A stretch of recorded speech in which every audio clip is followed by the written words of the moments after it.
I don't watch the news, and you shouldn't either. And let me tell you why.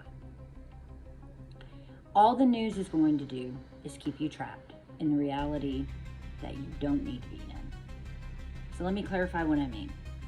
We receive information all the time about anything in any given moment, anywhere around the world, 24 hours a day, 7 days a week, with the push of a button. We as humans were not designed and created to hold that much information and to know that much information about our world all in 1 minute. If you go back to prehistoric times, ancient people, primitive people, whatever you want to call them, they lived in tribes, they lived in groups. They only knew what was going on within that group or that tribe.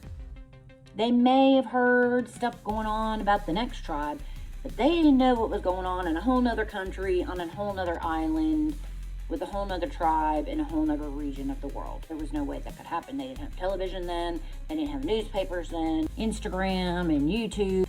So there was no way for them to access that information. So the only information they had was what was right there in front of them. And that's how it should still be today. We are so bombarded and overloaded with so much crap and information that we don't need to know about.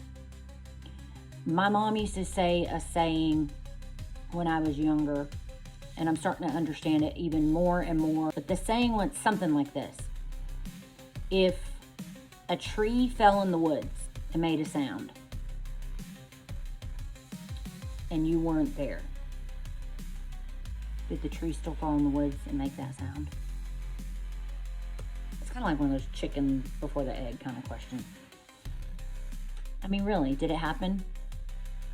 How do you know it happened? You weren't there. Nobody was there to record it happen. But it happened. But how relevant was that to you, to your life? Did you need to know about it? You can't be everywhere. You can't be in the woods, in every woods, all around the world, knowing when a tree falls and standing there to hear it fall. It's impossible. So why are we taking on information like that every day by watching the news? Here's why I have such a problem with the news. Because, first of all, a lot of times it's negative information. Secondly, and this is the most important reason, which should have been first, not second, you create your own environment. You create your own reality. When you're attached to the news and all these stories going around, and you're filtering that every day, and you're thinking about it, and you're talking about it, and you're sharing it with other people, you're creating that reality around you. Even if it's a lie, and whether it's happening or not, you're creating that reality around you. So instead of watching the news, why don't you create the reality you want? Think about what you really want in life and start manifesting that with your thoughts and your words and your intention and your emotions. I guarantee it'll be a lot better than having your life created around you by the news. Because the news is dictating your reality and creating your reality. Every day. That's what's manifesting in your life around you. They tell you some statistic on the news that the stock market's going down or blah, blah, the dollar's crashing or whatever. And maybe that's happening, maybe it's not. But by you sitting around digesting that information every day, you're thinking about that. And then you're thinking about your money. And then do you see how your whole reality manifests around some new script that may or may not be true? When instead, you could be creating your own reality about money. Don't watch the news and say, I'm a freaking millionaire. And start creating that in your life. And start taking the steps necessary to make that happen. This is where the scripture in the Bible, don't quote me on it, just look it up for yourselves. Be in the world, but don't be of it. So we still have to live in this world, but we don't have to create the reality and go along with the reality that it's creating around us.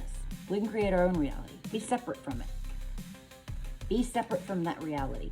Create your own reality. Don't start being a part of what this world is saying you should do and how you should dress and how you should be and how you should look and what's going on and what COVID's doing to people and what it's going to do to you and all this stuff. This is how people got fooled in the first place with COVID. I didn't fall for that stuff. I didn't get the shot and I didn't wear a mask. But a lot of people did. And a lot of people fall for that. And I'm not beating on anybody that did. I'm not making fun of you or anything like that. It is what it is. I was vigilant and I saw what they were doing and I knew what they were doing, and I said, I'm not falling for that. And so I was one of the ones that stood up against it and fought it, my husband and I. But that's how they're dictating people's realities. You see that? See how everybody based their reality around this COVID? Put themselves in these false prisons that they didn't have to be in? Separated themselves from humanity? They have that much power to do that with the news by feeding you a narrative. What else are they creating in your life? And you're going to allow that? You. The one who is the author of their own life. You are the main character of your life. Not the supporting role, not the supporting actress. You're the leading lady. So stop living in someone else's movie because they said so. Stop letting someone else play your part that you should be playing and taking control of. You should be creating your own reality. Not letting the news or the world or others or your friends or anybody else create your reality for you. Be in the world, but be separate from it. Just go find that scripture and you'll know what I'm talking about. Yeah, don't be of this world. Don't do what everybody else is doing and follow what everybody else is following. So carve your own path, set your own intentions, start your own life. And you'll be glad you did.